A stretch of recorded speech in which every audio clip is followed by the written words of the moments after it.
Oh, I think you're here for the set of the week. Anyway, our set of the week is from the master set, Symphony of Destruction. Let's go ahead and take a listen.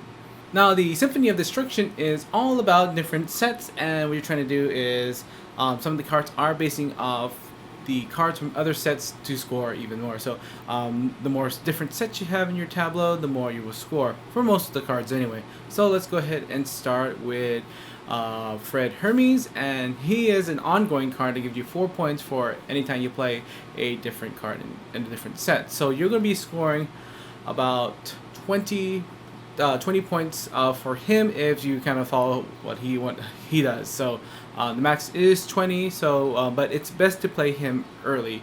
Of course, most of the cards in these sets are going to be pretty low in synergy. So I am going to kind of go really briefly on that. So like he is going to receive only like a 0 for that.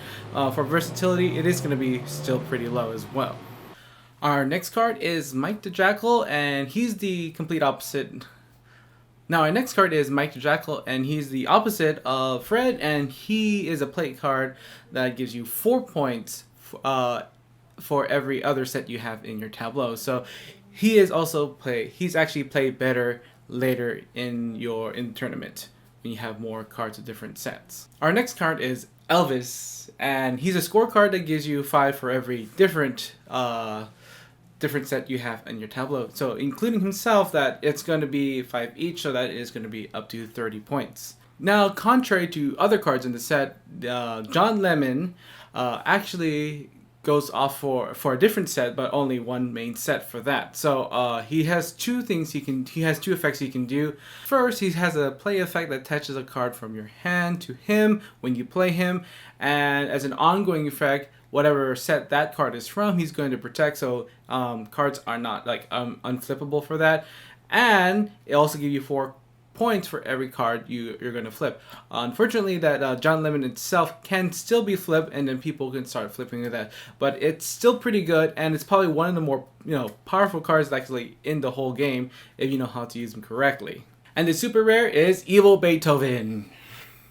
So anyway, what he does is that he gives a flat rate of 30 points as long you have 4 or more different sets in your tableau. So it's actually not too bad to actually have. It's pretty easy to get those 30 points and have those different sets. And for the deck, we have the Boombox, and that will give you 8 RP for each different set in your tableau. Still, another thing that is kind of hard to it's kind of easy to prepare in the deck, but you just have to keep searching a way to actually how to combine those cards together if you want optimal play. But going for those other sets, it's not too bad since there's so many different sets out there. Now, as I said, I'm going to talk about synergy in this deck is that there's really no synergy in this deck. All the cards all have to do something with some other set. So if you're looking for building up a lot of these cards in your deck, just stop and don't do it. You're maybe good with 1 or 2 of them, but if you're anything more is really redundant and it's not going to score as much points. But it does go really well with other sets.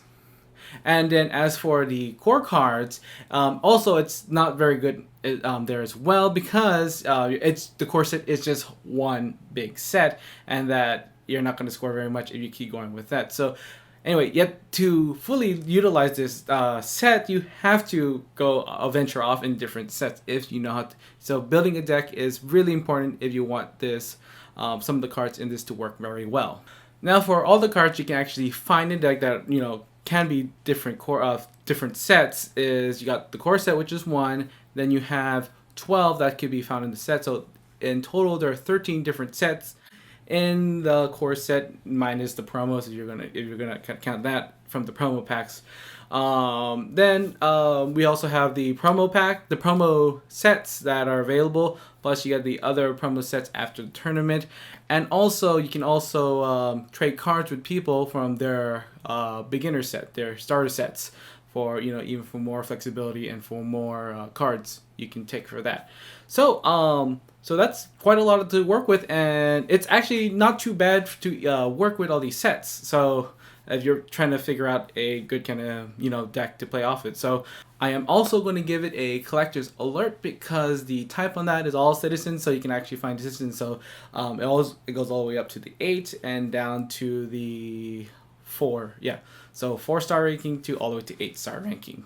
Now, just in summary, most of the cards will deal with different sets. So if you're going to build lots of your deck with cards from different sets, this is a good set for you. But you don't want to keep building up to keep putting all the cards in there from this set. I think 1 or 2 is probably pretty good. So unfortunately, I am going to give it very low grades on synergy and versatility, how it works with the core deck. But if you know how to use it with different set, then you're pretty okay, even though with those low grades. So anyway, that's all I have to say about this set. And so until next time, see you later, Bladers.